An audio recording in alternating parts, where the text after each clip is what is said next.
आम जन में जो हमारा पुलिस का ध्येय है विश्वास हो और अपराधियों में भय हो। इसके लिए हम सांप्रदायिक सौहार्द भी मेंटेन करेंगे, संगठित गिरोह से जुड़े हुए लोगों पर प्रभावी कार्रवाई करेंगे और कानून व्यवस्था की स्थिति कोई डिस्टर्ब करेगा तो उसके खिलाफ हम सख्त कार्रवाई करेंगे।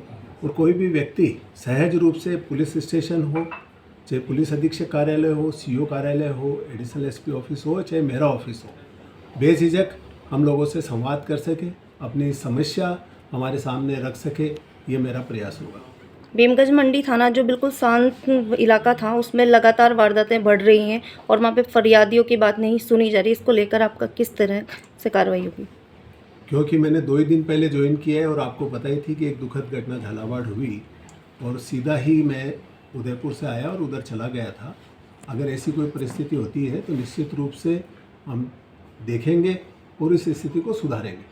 सर, आपके रेंज में सर दूसरे राज्य की सीमाएं भी लगती है, बिल्कुल। तो मादक पदार्थ तस्करी काफ़ी ज़्यादा उस तरफ से होती है, अपराधी इधर से उधर चला जाता है, तो उसको रोकथाम के लिए क्या प्रयास रहेंगे आपके? इसके लिए हम विशेष मुखबिर नियुक्त करेंगे। मैं चित्तौड़ एसपी भी रहा हूँ, वहाँ भी ये समस्या रहा करती थी और उस पर मुझे याद है कि मेरे कार्यकाल में हमने सर्वाधिक कार्रवाइयाँ मादक पदार्थ से जुड़े हुए लोगों के विरुद्ध की थी और उनके विरुद्ध अभी भी प्रभावी कार्रवाई हो, इसके लिए सारे पुलिस अधीक्षकों की मैं मीटिंग लेकर निर्देशित भी करूँगा और आंतरिक सतर्कता पे भी मैं जोर दूंगा कि कोई हमारा ही कर्मचारी किसी चीज़ कोई भी गलत काम में इन्वॉल्व नहीं हो, इस पर हम सख्ती से कार्रवाई करेंगे। सर, कोटा में ऑर्गेनाइज क्राइम को लेकर आपकी क्या रणनीति रहेगी?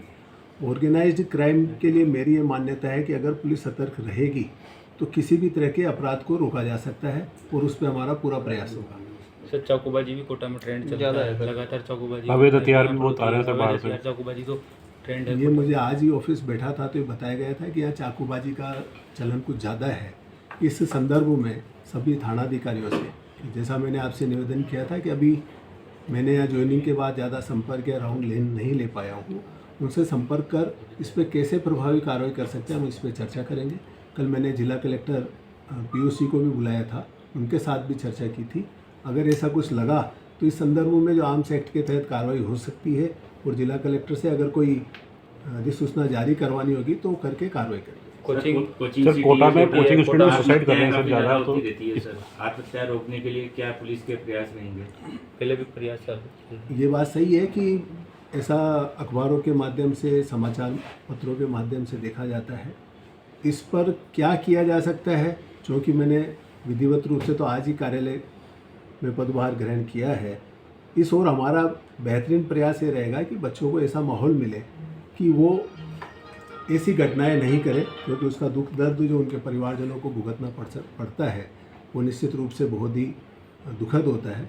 इसमें हम बेस्ट से बेस्ट क्या कर सकते हैं वो मैं आपसे अगली मुलाकात में बता सकता हूँ, क्योंकि अभी मेरा इस ओर पे कोई विशेष अध्ययन किया हुआ नहीं है। ठीक है सर। मानसून का दौर चल रहा है, काफ़ी जगह ग्रामीण एरिया में भी, लुंगी बड़ा झालावाड़ में भी काफ़ी बारिश है, रपट पे लोग आ जाते हैं, इसको लेके भी कुछ? इसी को लेके आज ही करीब 1 घंटे पहले सभी पुलिस अधीक्षकों को निर्देशित किया गया है कि उनके क्षेत्र में कहीं नदी नाला या तेज बहाव हो तो वहाँ पुलिस जाब्ता लगाए, ताकि लोग अपने वाहन उसमें नहीं उतारे।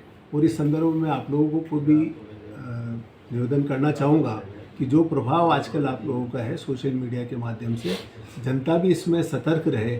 इसमें अगर आपका सहयोग मिलेगा तो हमें भी इसमें सफलता ज़्यादा मिलेगी। सर, पुलिस थानों में नफरी काफ़ी कम है, उनको बढ़ाने के प्रयास राज्य सरकार से किस तरह से? पुलिस नफरी के पूर्ति करने के लिए समय समय पे बराबर भर्तियाँ की जाती रही है। इमीडिएट ऐसी कोई कमी महसूस हो रही हो, ऐसा मुझे जो अभी प्राथमिक रूप से मैंने देखा है वो मुझे नहीं लगता है कि इतनी कोई कमी इस रेंज में कहीं नज़र आई हो। बाकी ये है कि जैसे ही पद रिक्त होते हैं इसके लिए भर्तियों की प्रक्रिया निरंतर रूप से जारी रहती है। सर, ये शराब माफिया और रेत माफिया काफ़ी सक्रिय है, रेंज में बूंदी से आती हैं और बाकायदा कोटा के अंदर डंपर के डंपर आते, इन पर रोकथाम के लिए क्या करें? मैंने आपसे शुरू में कहा था कि जो संगठित गिरोह है या अपराधी है उनके विरुद्ध उनको चिन्हित करके हमारे द्वारा प्रभावी कार्रवाई की जाएगी। रेलवे कॉलोनी भीमगंज मंडी और नयापुरा इन इलाकों में रात को 11 बजे तक खुलेआम शराब बिक रही है, थानों से 20 मीटर दूर। पूरे कोटा में ही मिल रही है। कोई रोकने वाला नहीं है, कोई रोकने वाला नहीं है। कोई रोकने वाला क्यों नहीं, आबकारी विभाग और पुलिस विभाग इसके लिए बने हैं। आबकारी विभाग और मैं पक्का विश्वास दिलाता हूँ कि इस पे हम प्रभावी कार्रवाई करेंगे। अगली बार जब मुलाकात होगी तो आप लोग खुद कहेंगे कि इस पे अंकुश लगा है। सर शहर में चोरियां बढ़ रही है सर, इसमें लोगों का ये आरोप रहता है रात्रि को पुलिस गश्त नहीं करती है, इस वजह चोरियां होती है। मेन चौराहों को भी गश्त नहीं करती पुलिस, तो इसके लिए क्या किया जाएगा सर आपकी तरफ से? गश्त की व्यवस्था सुधारी जाएगी। मैंने आपसे निवेदन किया है कि अगली बार जब मुलाकात करेंगे तो आपके कई सारे पॉइंट्स का समाधान वाह मिलेगा। ठीक है।